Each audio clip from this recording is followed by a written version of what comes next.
Minnesota led by as many as 32. It was a defensive clinic as we welcome you into Playoff Central Live, presented by AT&T. Matt Weiner, Sam Mitchell, Brendan Haywood right over there.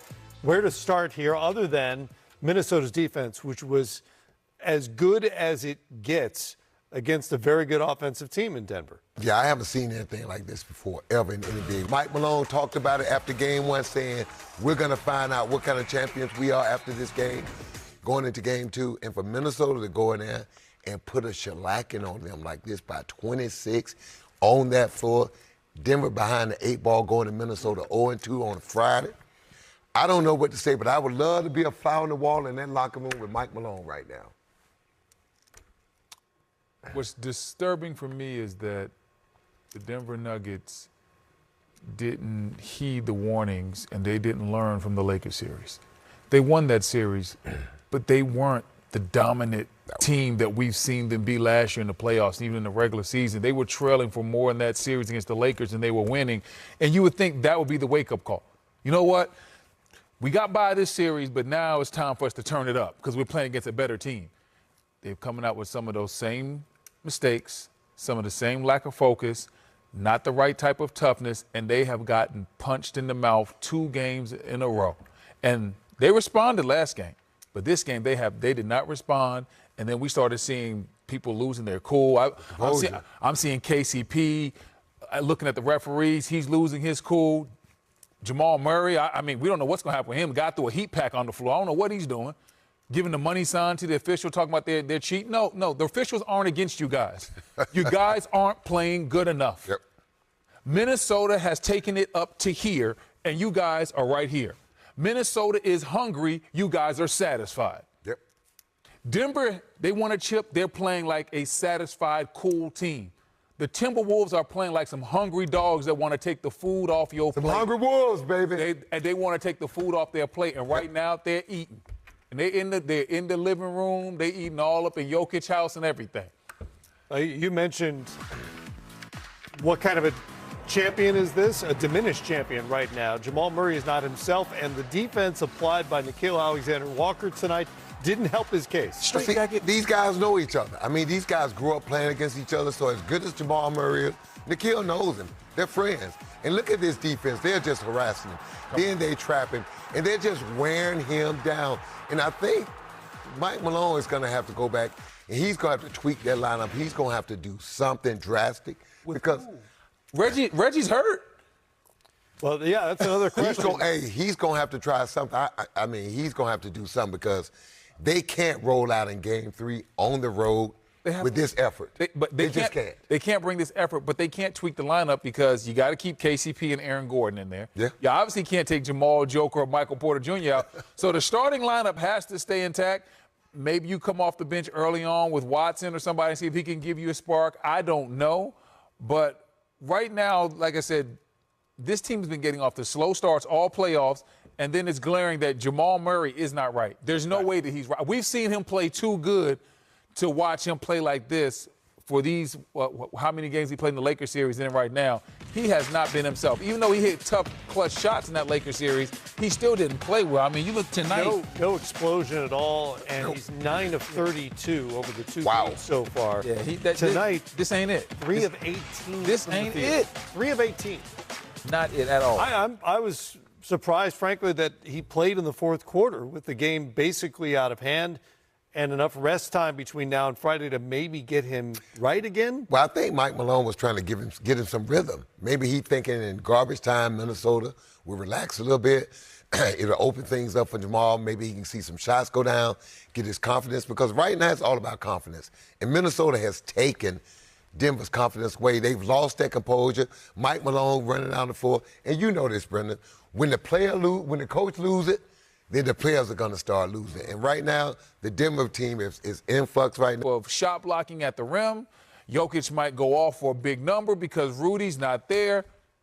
You held the defending champs to 80. 80. Yes. And the guy that's probably going to be Defensive Player of the Year yet again was welcoming his first child into the world. Congratulations, Rudy. Congratulations, Rudy. Congratulations. I don't care what nobody says. You made the right decision.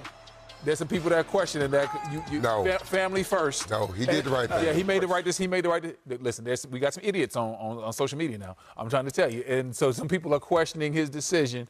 And I'm just saying, congratulations to Rudy, but more importantly, for the Timberwolves, this defense without your best defensive player on the road doing this. I was joking that his teammates may have undermined his case for another Defensive Player of the Year. Wow. Because they that so vote's already been without in. It's the done. votes have been in for weeks, and he's likely to win it. To the point about Denver moving forward, though, look, the bench has been a question mark since the offseason when Bruce Brown departed, when Jeff Green departed.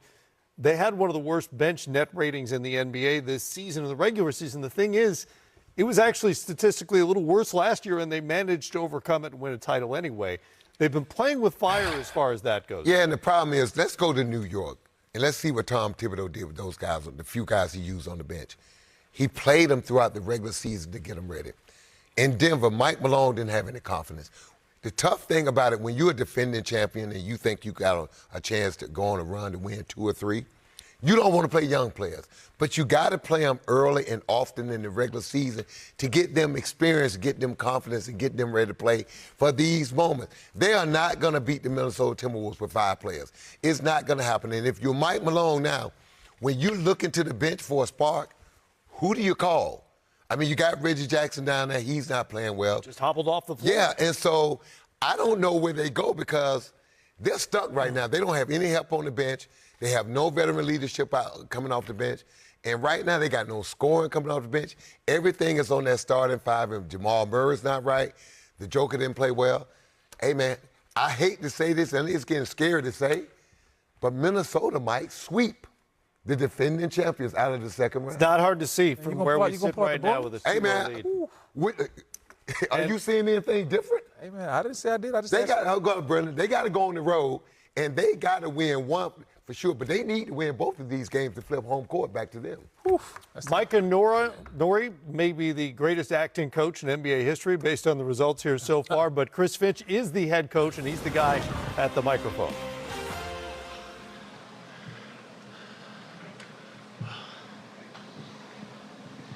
Chris, just what did you see from your guys collectively tonight to dominate the way that they did on both ends? You know, we've had some really, really good defensive efforts this year, but that has to be right up there with the best of them. On the ball, off the ball, the physicality, execution of the game plan, just, you know, doing it over and over and over and over again requires like a physical and a mental toughness. They had that. Yeah, I thought just really locked in on defense. I think Rudy's absence did that even heighten everyone's awareness and focus, or what? How do you explain it without the best player on your floor defensively? Well, listen, I mean, Rudy's driven a defensive culture here, and you know, I think it's a testament to to his impact, his presence, and what he's infused into the team on how important defense is and how great we can be when we play it. That aside, we've always we expect to win no matter who's with us and who's not. And our guys truly believe that. And, we're very, very, very, very happy for Rudy, extremely happy for him. And guys feel that way, but they're ready to go. It's just tweak a few things to the game plan and kind of just went at it. Chris, you touched on it just a second ago, but what does it say about this team, the way they defended? Even when they're up 20, they're defending like it's a tie ball game. Just what does that say about the effort and dedication of this team? Yeah, that's what we keep harping on. It's been our identity all year. Little bit like smell blood in the water at times. Things kind of accelerate. They tried to counter with extreme physicality on their drives. We were able to take that contact, stand them up. Fouled them a little bit too much in the second half, but other than that, I thought we fought them, and that's what our guys do. And it's like anything else. When you see everybody else doing it, you got to do it to the level that everyone else is doing it. So. Chris, Carl seemed really decisive offensively from the jump. I'm curious your thoughts on that, and then also kind of Ant's willingness and ability to let him